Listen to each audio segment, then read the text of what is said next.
Assalamualaikum warahmatullahi wabarakatuh. Perkenalkan, nama saya Mia Ayu Maulidia dengan NIM 21072161161154. Di sini saya akan menjelaskan mengenai konsep dari pembelajaran abad 21 dan juga pembelajaran berbasis lingkungan sesuai dengan apa yang sudah saya pahami. Jadi, yang pertama mengenai pembelajaran abad 21. Pembelajaran abad 21 sendiri ini merupakan peralihan pendekatan pembelajaran yang sebelumnya dengan pendekatan teacher center atau berpusat terhadap guru menjadi student center, yaitu berpusat kepada siswa. Nah, untuk pembelajaran abad 21 ini mengintegrasikan, yang pertama mengintegrasikan mengenai kemampuan literasinya, kemudian keterampilan, kecakapan serta sikap, serta penguasaan terhadap teknologi.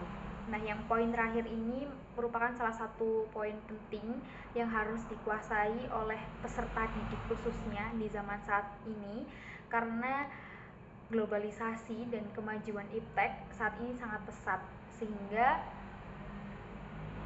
melek terhadap teknologi ini bisa dibilang menjadi suatu kewajiban terhadap para peserta didik. Kemudian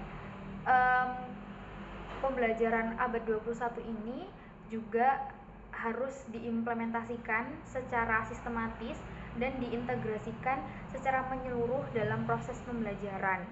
Artinya, untuk pembelajaran saat ini harus benar-benar berdasar pada pembelajaran abad 21, yaitu dengan mengintegrasikan keterampilan abad 21 yang terdiri dari 4C. Yang pertama yaitu kreatif dan inovasi, yang kedua yaitu collaboration maksudnya, kemudian yang ketiga itu communication, kemudian yang keempat ada critical thinking dan problem solving. Kemudian dari 4 ini itu harus diimplementasikan dan dibiasakan kepada peserta didik dalam proses pembelajaran, baik itu ketika pembelajaran di kelas, ketika dalam penyampaian materi, atau ketika mendapatkan penugasan, entah itu penugasan individu maupun penugasan kelompok. Misalnya dalam penugasan individu itu harus melatih critical thinking dari peserta didik.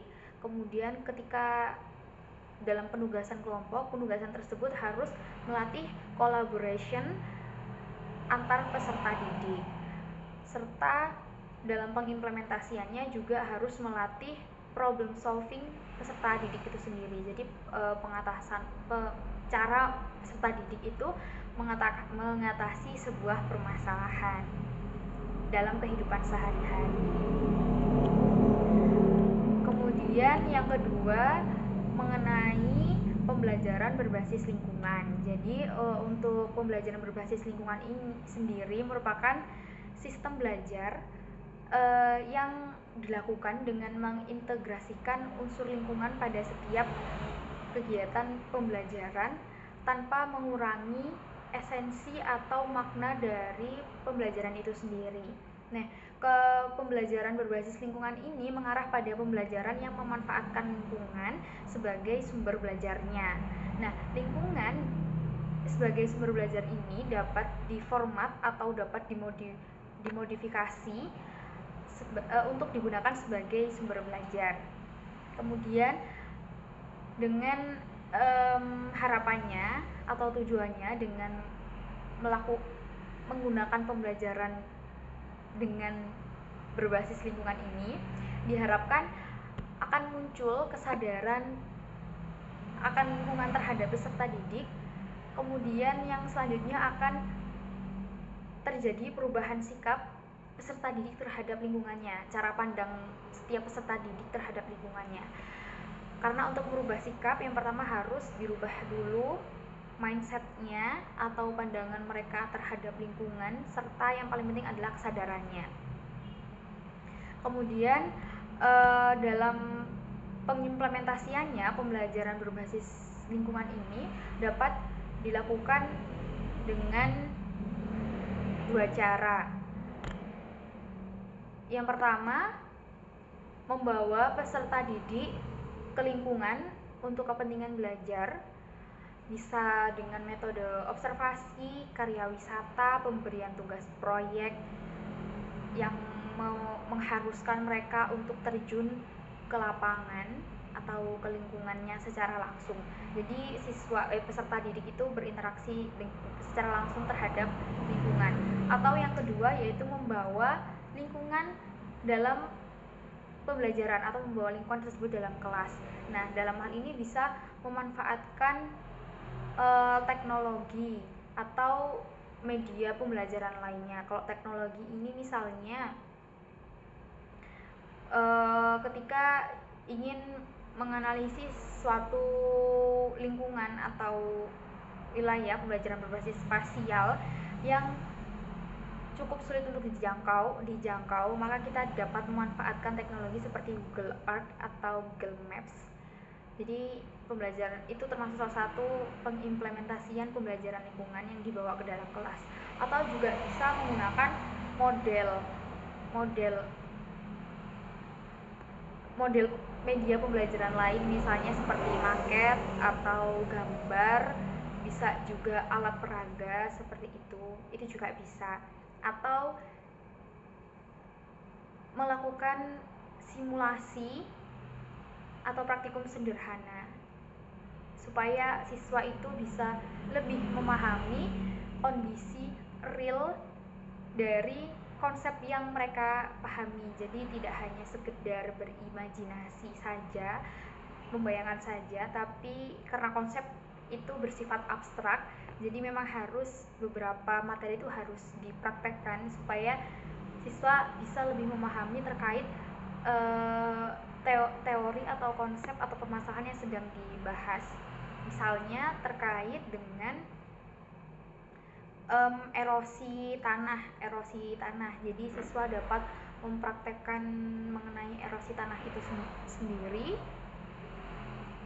secara berkelompok, dan itu bisa menjadi salah satu tugas proyek. Nah, itu merupakan salah satu contoh penugasan yang berbasis lingkungan seperti itu. Dan tidak lupa untuk pembelajaran abad 21 dan pembelajaran berbasis lingkungan ini dapat saling diintegrasikan dengan pembelajaran berbasis masalah. Jadi pembelajaran abad 21 kan juga harus menguasai kemampuan berpikir kritis dan juga pemecahan masalah. Sedangkan pembelajaran berbasis lingkungan ini banyak hal dalam lingkungan yang bisa dibahas, salah satunya yaitu permasalahan lingkungan. Nah, dari permasalahan lingkungan itu siswa akan dapat berpikir kritis untuk mencari solusi atau alternatif sebagai pemecahan masalah dari permasalahan lingkungan yang sedang dihadapi. Itu juga bisa menjadi salah satu cara untuk mengimplementasikan pembelajaran abad 21 sekaligus pembelajaran berbasis lingkungan, yaitu dengan pembelajaran berbasis masalah seperti itu. Kemudian manfaat dari pembelajaran berbasis lingkungan sendiri itu, yang pertama, siswa dapat lebih memahami gejala-gejala alam yang terjadi dalam kehidupan sehari-hari. Kemudian dapat menumbuhkan kesadaran peserta didik itu lebih dalam terhadap lingkungan. Kemudian yang ketiga, siswa dapat memperlakukan alam sebagai satu kesatuan yang utuh dan menyeluruh, memperbaiki sikap peserta didik terhadap lingkungan. Kemudian lingkungan dapat menyediakan berbagai hal yang bisa dipelajari siswa.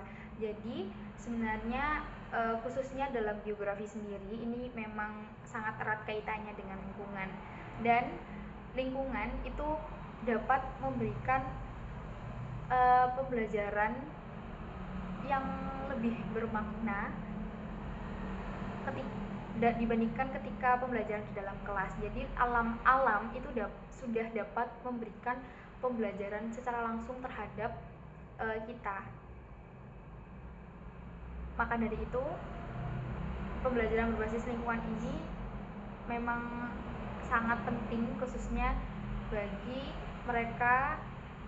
mereka yang terfokus dalam geografi seperti itu. Kemudian yang terakhir, penggunaan lingkungan memungkinkan terjadinya proses belajar yang lebih bermakna, meaningful learning.